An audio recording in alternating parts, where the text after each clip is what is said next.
बाबा साहेब के संविधान में लिखा है कि किसी भी धार्मिक मामले में सरकार का हस्तक्षेप नहीं होगा, लेकिन मोदी सरकार वक्फ बिल लाकर जमीनों को अपने दोस्त अडानी को देना चाहती है। इन्होंने रेल भेल और गेल की जमीन अपने दोस्तों को दी। अयोध्या में सेना की जमीन अपने दोस्त अडानी को दी। सरकार का यह बिल संविधान की धारा 26 के विरुद्ध है। हम इस संविधान विरोधी बिल का विरोध करेंगे। देखिए, संविधान की धारा 26 है जो धार्मिक स्वतंत्रता की आजादी देता है, और ये बाबा साहब डॉक्टर भीमराव अंबेडकर जी का संविधान है जो भारत में लागू होता है।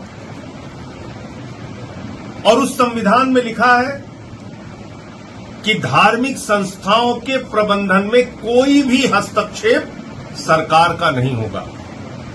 वो चाहे मंदिर हो, चाहे मस्जिद हो, चाहे गुरुद्वारा हो, चाहे चर्च हो। लेकिन ये जो कोशिश की जा रही है मौजूदा मोदी सरकार के द्वारा, इस कोशिश के पीछे एकमात्र मंशा है जमीनों को कब्जा करके अडानी को देना।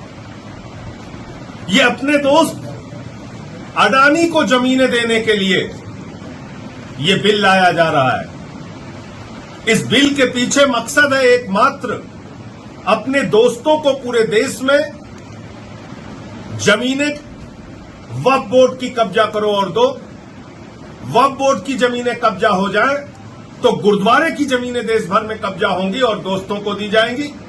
फिर चर्चों की जमीनें कब्जा होंगी और दोस्तों को दी जाएंगी।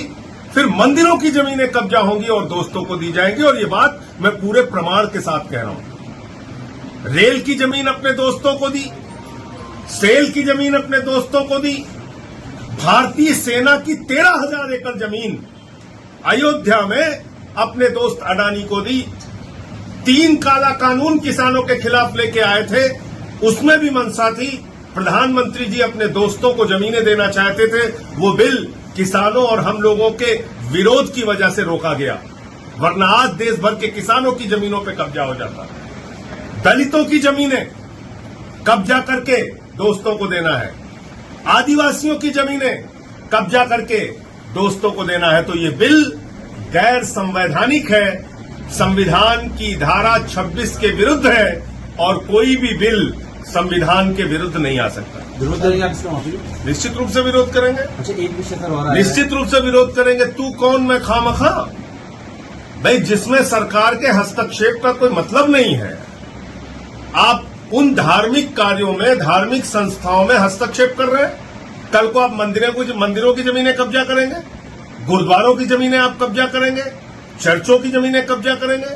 तो जो भारत के संविधान की धारा 26 कहती है, जिसमें धार्मिक संस्थाओं के प्रबंधन की स्वतंत्रता है, धार्मिक अपने सभी कार्यों को अपने धर्म के मुताबिक संपादित करने की स्वतंत्रता है, उसका क्या होगा? उस संविधान के अधिकार का क्या होगा? आप भारत के संविधान में दिए गए अधिकार को छीनना चाहते हैं, इसलिए इसका विरोध करेंगे। एक दूसरा मुद्दा आतिशी, जो आपकी मंत्री है, उन्होंने इन्फॉर्मेशन पब्लिक पार्टियों के सेक्रेटरी और डायरेक्टर को शो पर नोटिस किया कि 15 अगस्त को जो विज्ञापन छपा उसमें सीएम की फोटो नहीं है। आज की तारीख में दिल्ली के मुख्यमंत्री कौन है? श्री अरविंद केजरीवाल जी। मुख्यमंत्री जी की फोटो क्यों नहीं है? ये प्रश्न पूछना क्या कोई गुनाह है, कोई गलती है क्या?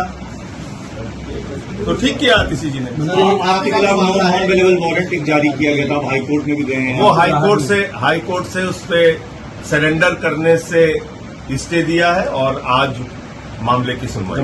डॉक्टर्स वाला जो मामला चल रहा है, आज डॉक्टर्स फिर पे लगाकर बैठे हैं कि सुप्रीम कोर्ट से कुछ और बड़ी राहत उन्हें दी। देखिए, देश भर में डॉक्टरों की सुरक्षा के लिए एक मजबूत कानून बनना चाहिए। नंबर 1, कोलकाता की घटना सीबीआई के पास है।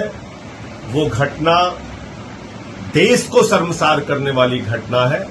उस घटना को फास्ट ट्रैक कोर्ट में चलाकर और सीबीआई जल्द ही सारे सबूत फास्ट ट्रैक कोर्ट के सामने रखे, और जो इसके मुख्य आरोपी हैं, गुनहगार हैं, दरिंदे हैं, उनको सख्त से सख्त सजा हो।